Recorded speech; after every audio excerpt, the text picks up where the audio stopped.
भगवत गीता के दूसरे अध्याय में कृष्ण जी ने कहा है कि हमारी आत्मा कभी मरती नहीं है, वो जिंदा रहती है।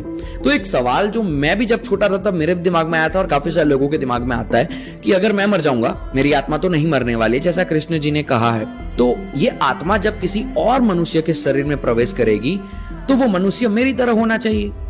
ये सवाल क्यों आया?